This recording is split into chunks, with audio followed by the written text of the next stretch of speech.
In some circles, I am known as his little buddy. He's Sean Fitz. He's my big buddy. This is the Blue White Illustrated Daily Edition. We're going to talk about Penn State football practice, Ohio, just a little bit, and mostly Auburn. Let's get into it.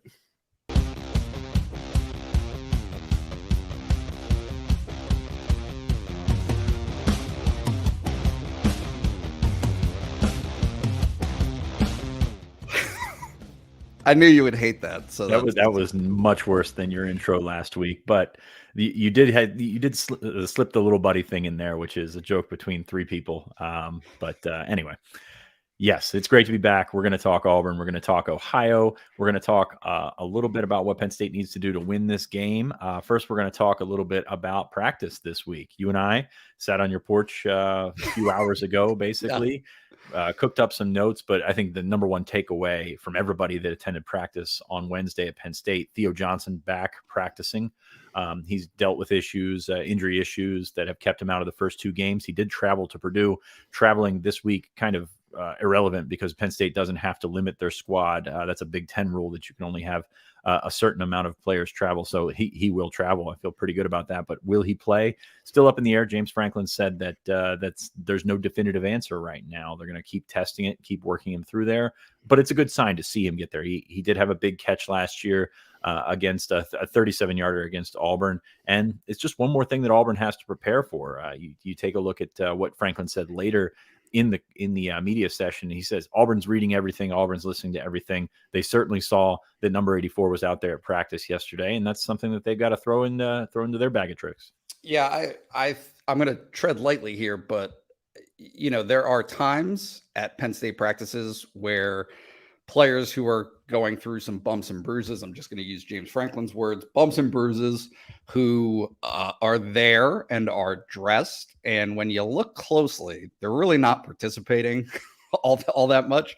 Theo Johnson was, right? Like Theo Johnson was an active participant in what we saw at practice last night. So I do think that if I'm hedging my bets, it's that he's trending toward the cleared side. But again, as James Franklin has said kind of throughout this process with Theo Johnson, it's not his decision, right? It's not Theo Johnson's decision. It's not James Franklin's decision. It is a doctor decision. And so you just kind of have to wait and see, probably at game time, whether or not he's going to be cleared to play.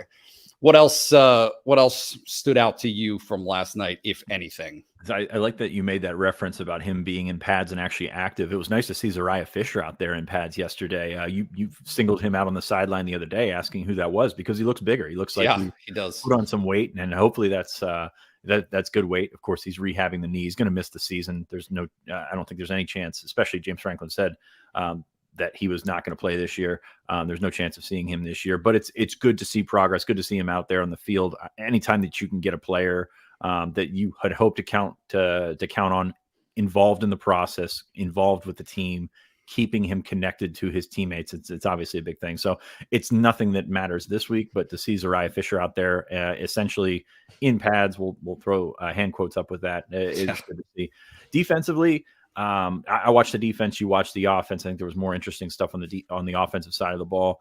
A lot of intensity last night. This is something we were laughing when we were talking about it last night. A lot of choice words, a lot of elevated vocalisms, I guess we would call it. Yeah, Penn State was very amped up yesterday at practice, and that's something that's a little bit different than what we saw last week against heading into the Ohio matchup. So seeing the elevated energy level, of course, the music's playing, everything's bumping up there. It was something to take away from yesterday because they look like they have stepped up their intensity level. Yeah, you can't. We always get into this, trying to parse intensity level and those types of things for big games, for not big games. Obviously, James Franklin wants to have a culture and a program that everything is steady. Everything stays exactly the same. And we see 20 minutes of practice. So, diving too deep into what everything means is probably a little bit of a fool's errand. But yeah, Mike Yurcich in particular was laying into the quarterbacks, the receivers, to the point that actually one assistant at one point said something to the effect of, "Hey, Mike, relax a little bit. And Yurcich was like, I am relaxed. I'm relaxed. Exactly what I think of when I think of Mike Yurcich is completely relaxed. Yeah. But I mean, it's just the entertainment level, when these big games are coming around or these bigger games are coming around, it's different because you can see a little bit more hype, a little bit more energy coming off of the, sort of radiating from the field. And does it matter? No. I mean, that's not what's going to win you the game on Saturday. So how much do you take away from that? Not much, but it's nice to see. And if you're play the cliche of who's locked in or whatnot, it's certainly a good sign. Yeah. You've watched Auburn. I've watched a little bit of Auburn. I think that we have an opportunity here to go through certainly what James Franklin said on Tuesday in previewing this game. Penn State played them last year, so Penn State fans are probably at least a little bit familiar with some of the pieces that Auburn has coming back. Where do you want to start? Should we start on offense? Just general, yeah. I mean, no more Bo Nix. That long time Auburn quarterback is gone with Oregon now. 6-7 last year, including a 28-20 loss to Penn State at Beaver Stadium. It was a great game for Sean Clifford. Obviously, they play a brutal schedule. I think they played 4 ranked teams in 4 weeks last year. They had home losses to Georgia, Mississippi State, and Alabama, but the Alabama one very close, as that Iron Bowl often is. Auburn's a weird place to play, man. I mean, that's a spot where you're going in and you're looking at this Auburn team and thinking maybe they're not the best team Penn State will play all year. Maybe they're just simply above 500 team, but you're going into that element. You're going into that atmosphere. That's been a lot of talk from Penn State players this week is it's something special. It's something different and not something that you're used to. So I think that's it's going to play a factor whether or not Penn State responds and plays in kind. I think they're the more talented team. I think it's going to be a factor this weekend. Yeah. You want to talk about the quarterbacks? I mean, obviously TJ Finley, a guy who is coming in there, and maybe some mixed reviews so far at the start of this season. Accuracy issues might be putting it nicely. He came in, started last week against San Jose State. Robbie Ashford came in for the second series, and then he was out after 2 plays, came back in. Ashford almost threw a pick. Finley almost threw a pick. There will be balls that are, up for grabs this weekend. If the secondary can turn those into interceptions, you've got an opportunity. Not particularly accurate, either one of them. But we've seen guys that have been not particularly accurate in their career come out and have career days against Penn State. So you hope that doesn't happen this weekend. Man, it was tough to watch. Just looking at where they stand, and I know Bo Nix, sort of like Sean Clifford. There's a lot of Bo Nix fatigue down there at Auburn, but I think he was definitely the better option than these two. But sometimes you just got to move forward and work with it. Yeah. The run game is what you're going to focus on this week. I think it's been every defensive player, even the offensive players that we've talked to have talked about Auburn's run game. They're going to have to, they've been nearly 2-1 run to pass. Tank Bigsby, excuse me. That's not the running back that I thought I would get hung up on. Jarquez Hunter, maybe some Damari Alston. You throw in Robbie Ashford, the backup quarterback who can run as well, 13 carries, 129 yards. They're going to try and move Penn State off the ball. They're going to try and dominate up front. Is the offensive line good? I'm not sure that they are.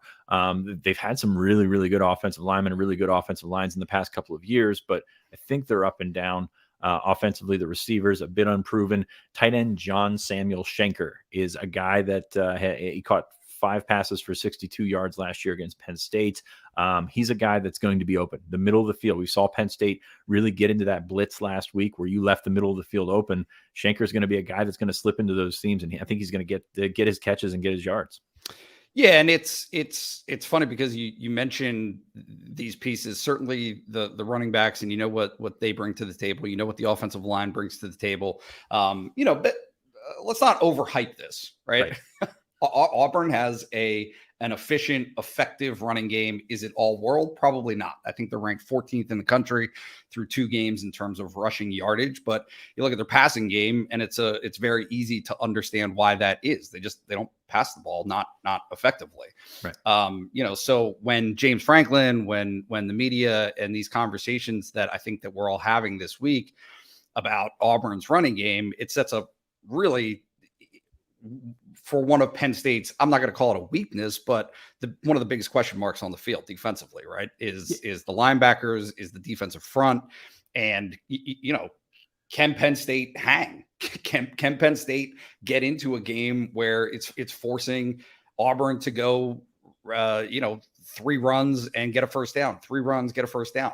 Can they do that? I think we're going to find out. What about Auburn's defense? Is there anything that stood out to you about that? Well, I think this is probably the theme for the entire Auburn team is that they've got talent. Like there's talent spread across this roster, but it's not really uniform talent, really. They've got some guys in certain spots. Their defensive line pretty good. The edge players will be a challenge for Olufashanu and Caden Wallace, trying to get to Sean Clifford. I just don't know that they have uniform talent development across the board. And you have that with programs that change coaches and find themselves a year or two out of a coaching change. So I think that's it. What you come away with this whole team is you've watched them for 2 weeks, and do you play the game where, well, they're holding back for Penn State, they're being vanilla for a reason? You look at last year, they scored over 60 points in their first 2 games. So there was reason for confidence for that offense. This year, they put up 42 against Mercer and 24 against San Jose State, tied 0-0 at the end of the first quarter against San Jose State. So you don't see that confidence of where those points are going to come from. As we've talked about several times, between ourselves, I guess this is just our second podcast, but we talk about it all the time. The points are what gets you there. And really Auburn is I think going to struggle to score points this season on the whole, given their quarterback play, given the way that they're going to try and score some points. Secondary has been fine. I don't think they've been really tested. I think the middle of the field is going to be something that Penn State can work their way down with tight ends, with Parker Washington and things like that.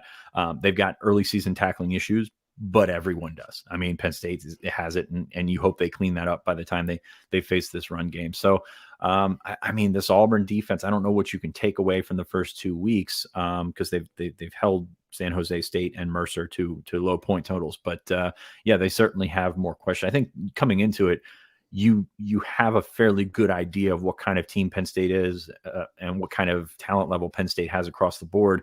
I'm not sure you have that coming in from the Auburn side of things.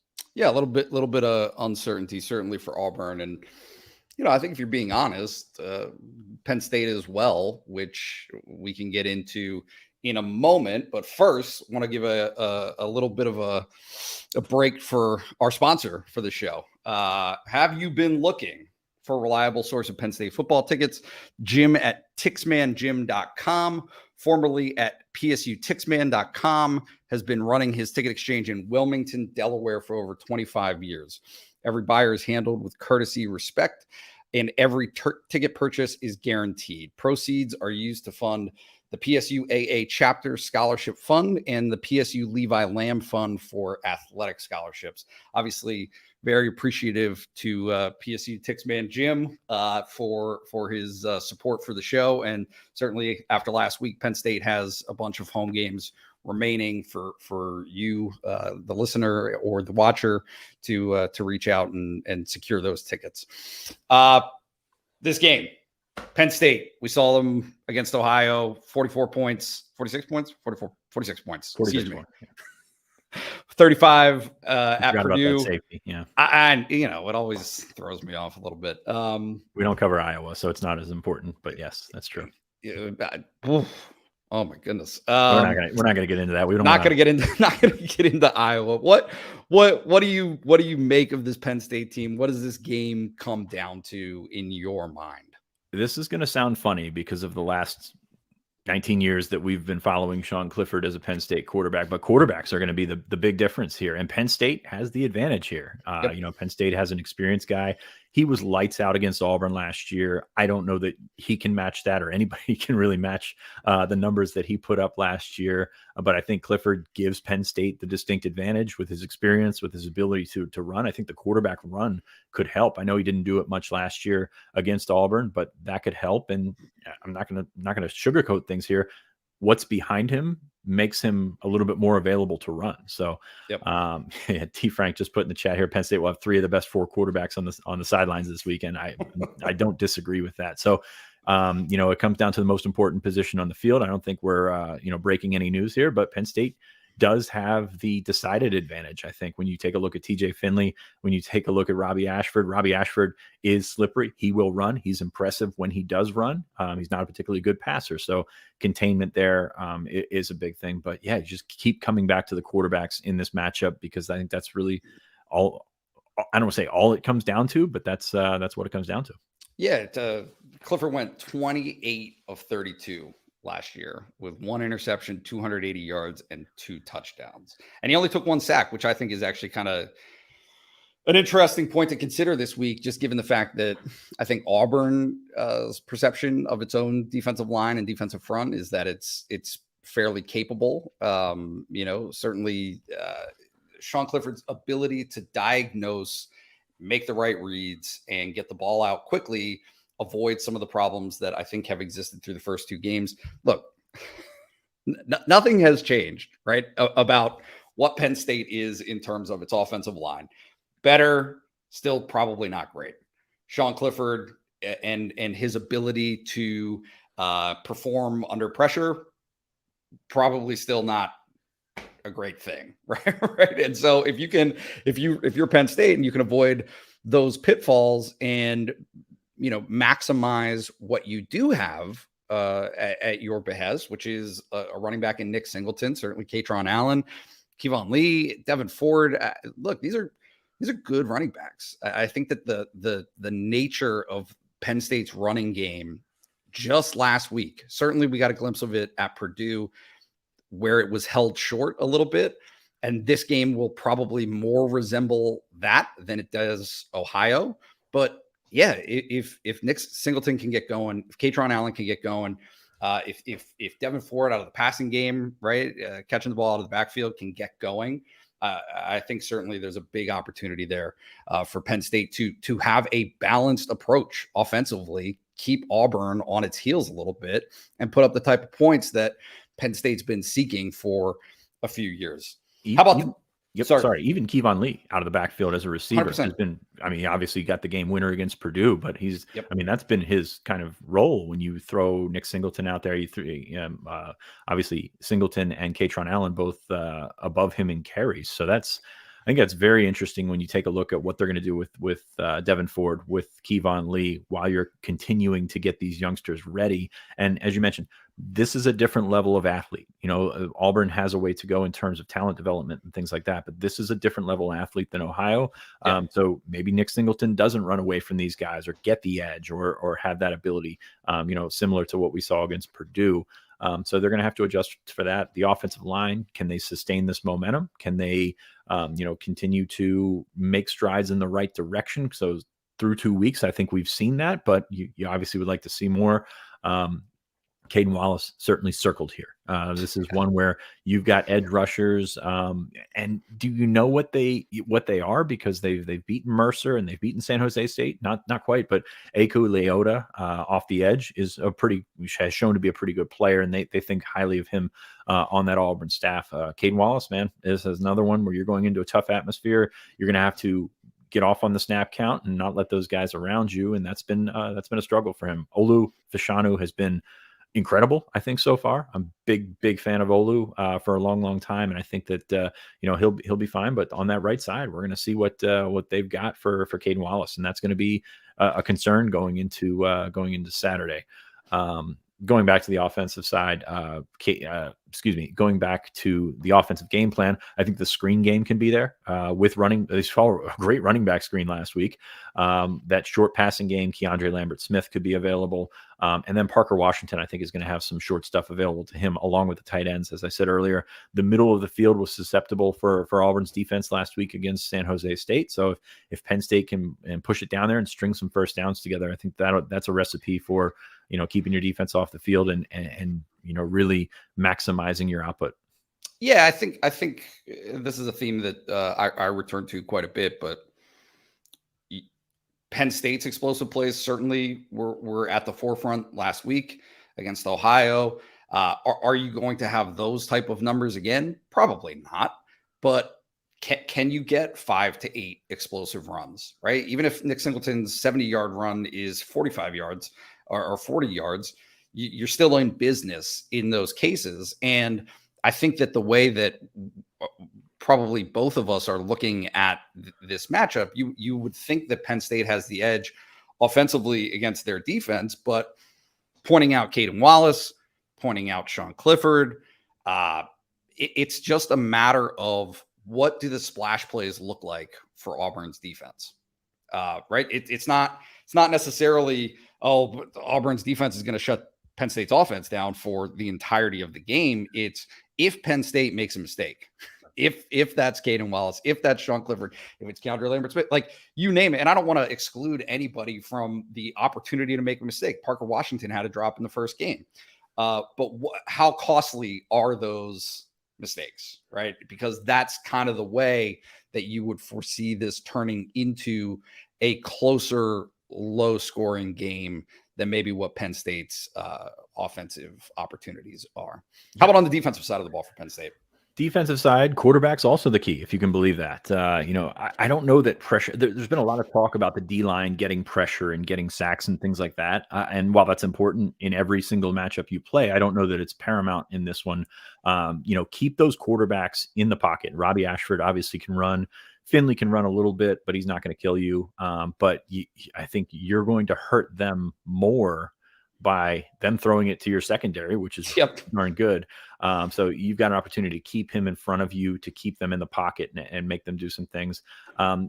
Chop Robinson, I think, is going to play another big role this week. Hakeem Beeman is a guy that can, if you can keep those defensive tackles in front of him, I feel like I say this every week, if you can keep those defensive tackles in front of them and hold up that pocket, it's going to play to your advantage. So really interested to see what can happen with that. Active hands were a big thing at practice yesterday, going at the passer from behind, trying to get strip sacks and things like that. So I think that pressure, once again, will play a role, but does it result in sacks? I don't know that that's, the ultimate, it's obviously the ultimate goal, but I don't know if that's the thing that's going to change everything. So especially when you've seen these quarterbacks throw.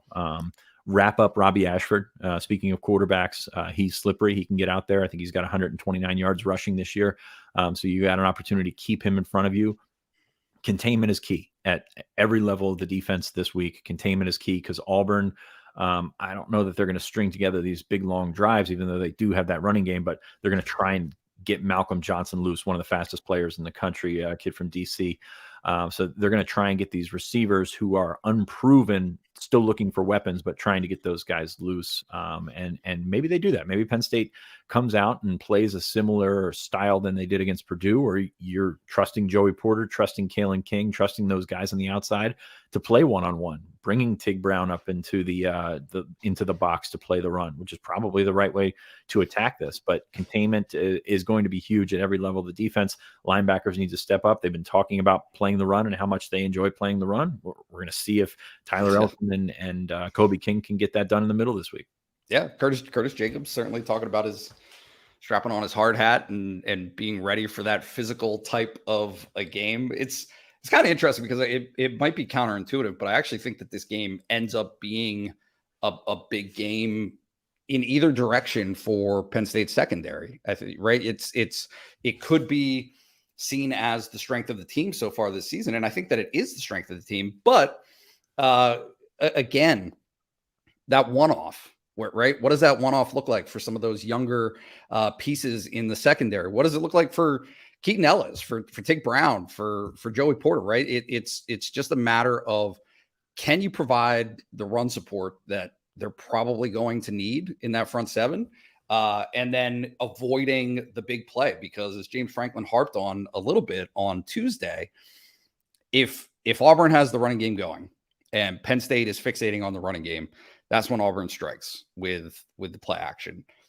It has happened before. You've seen Penn State get burned on it before. I don't think necessarily this season, but it has been an area that I think has warranted some level of concern for Penn State. So definitely going to be right. Like Auburn's quarterbacks aren't going to pick you apart. They're not going to complete 25 passes in this game.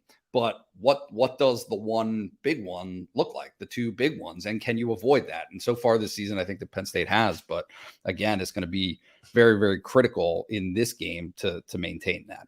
Do you remember when Sean Clifford, I think it was his first year starting, and started out pretty well, and then I think he got to the Iowa game where defenses realized that they could switch coverages at the line of scrimmage, and he was toast. I mean, that was rough to watch. I think you can do that. I think Manny Diaz knows that. I think you can do that with these Auburn quarterbacks where you're dropping linebackers, defensive ends. I mean, you look at some of the throws that they made that were either picked off or nearly picked off. You've got first and second level players dropping back into zones, and just they don't even see them. I mean, you're throwing to ghosts right there. So I think that that's something that you can do with these quarterbacks to try and keep them, off balance and switching things at the line of scrimmage. I think that Penn State has the advantage in terms of they can attack when they want to when they want to, and they can also sit back and let their secondary try and fool you into throwing the wrong ball. And I think that that's going to go a long way. I don't know. We've talked so much about Auburn, and it sounds like we're saying they're bad. I don't want to say they're bad, but they've got inconsistencies at certain areas that can certainly put them behind. And when they get behind, that's going to be a struggle for them to throw the ball to come back. Yeah, I think that's totally fair. But at the same time, I think it would be disingenuous to say that Penn State, all things being equal, on a neutral field, in a neutral environment, whatever, that we don't see Penn State as having a good amount of advantages in this game in terms of the pure matchups. It's just a matter of, again, that locale, the environment. You got to play the game. And if you're anybody in this situation, Sean Clifford is the guy I think that you want in that situation. He's been through all of those things. He's played in those environments. He's had success. He's had failures, obviously, in some of those environments. But in terms of readiness and preparedness, he's got that at least under his belt. And I think the Penn State's offense feels fairly confident after what happened last week moving forward. So. Yeah, absolutely. Got to keep moving the ball. Got to keep moving those chains, and keep keeping your defense off the field. Go to players like Kevon Lee, like Devin Ford in those certain situations. Play the screen game. Get the ball into your experienced guys' hands, like Parker Washington. And I think you've got a recipe to try and turn that atmosphere or silence that atmosphere as quickly as you can. And if you do that, you can be okay. I don't want to say that there's a snowball effect in this game because. You look at it and you think Penn State's got advantage and decided in levels, but you also probably thought that about Alabama coming in last year to this stadium. It's a very tough place to play, and rightfully has the reputation that it does. Yep, picking a sizable win is probably not advisable. I think it's just not. One thing that we touched on earlier, and I think has to be mentioned here, Tig Brown brought it up last night, that Penn State's pass breakups or passes deflected, in combination are the most in the country right now through two games. James Franklin brought it up, I think, on Tuesday. He might have even brought it up last night. Converting pass breakups into interceptions, I think, becomes if not a focal point, a major driver in this game, right? This is something that Penn State has believed has been possible, and they have a lot of faith in that secondary to be able to make those plays. They haven't happened so far this season. This is one where that would become very, very advantageous to wrap that up. Turning hurries into sacks, turning pass breakups into turnovers can absolutely flip the game and make it a snowball game. So I don't know that Penn State's defense is there yet. I would like to see that, some of those things. I mean, you take a look at that Joey Porter first quarter drop, and that's a big play in that game. You did come back and win, so you don't think about it as much, but those are the big plays. And offensively, it's breaking a tackle and getting to the sticks, and maybe getting out of bounds, and those little things like that, especially on the road, especially in an atmosphere like this, are going to swing the game. Yep. And again, I mean, if you're anybody in Penn State world who's looking at this Penn State team after the last two seasons, I think it's very fair to say that it's a wait and see right? It's you think that this is possible. This seems like it's possible for Penn State, but until it happens and happens on a consistent basis, it's tough to argue that it will. What do you got? Who do you got? I got Penn State 31, Auburn 21. Curious where the Auburn points will come from. I think they'll get yards. I think they'll be able to run the ball successfully. I think Penn State will have to shore up its tackling early and try and figure out where they stand from a defensive schematic perspective. But if they get up, they certainly have the advantage there. So I've got Penn State winning by 10. I do think there will be points put up. I think Penn State's running game, while obviously won't touch what it did last week against Ohio, does have the ability to pick up chunks on the ground. So anxious to see what's happening there. And if Auburn continues its tackling woes that they have in the first couple of weeks, the screen game can be there, and you could pop Nick Singleton off with a screen game or with a long touchdown or a long run in that screen game. So I think Penn State has the advantage. Like I said, this is a terrible comparison, and you'll probably take the first thing at face value. It's like playing a Maryland. Maryland has talent. Maryland has certain spots on the field, certain position groups that they are really good, and they have been really good. But across the board, you can get worn down because you don't have the depth at certain spots. And I think Maryland's not a very good comparison in terms of team to team, but that's what you're looking for. You've got a very uneven roster and a very uneven very uneven matchups across the board. And I think that's going to play to Penn State's advantage in the long run.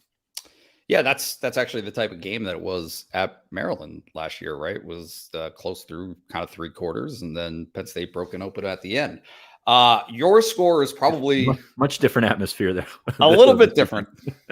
More Auburn fans will be at this game than there were Maryland fans at that game last year.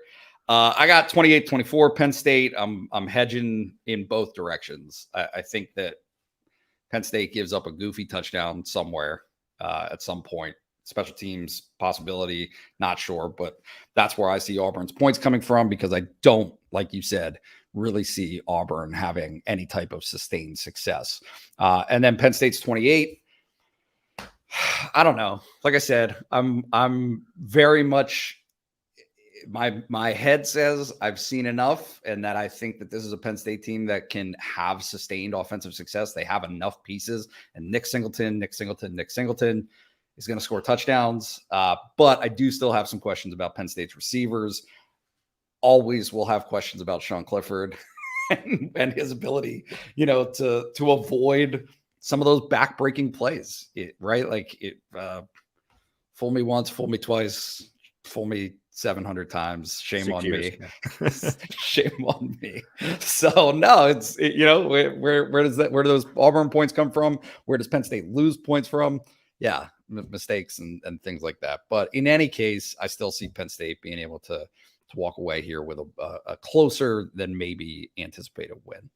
So any last thoughts? Not really. I think we covered quite a bit here. I think it'll be an enjoyable atmosphere for college football to those people traveling, and I think that's something that's really cool about these matchups. James Franklin was asked about that, and he said he wasn't sure what would happen to games like this in the future with the realignment and things of that nature. But that's big picture talk that we'll get to later. For now, yeah, I think we've covered quite a bit. I think Penn State does have advantages. They're just going to have to make that extra play, make that extra pass break up into a pick and send it the other direction, and you're in your business. So we'll see which Auburn team shows up. I'm not sure that we've taken much from the first couple of weeks, but you can say that pretty much about any team in the country. So we'll see which teams show up on Saturday afternoon.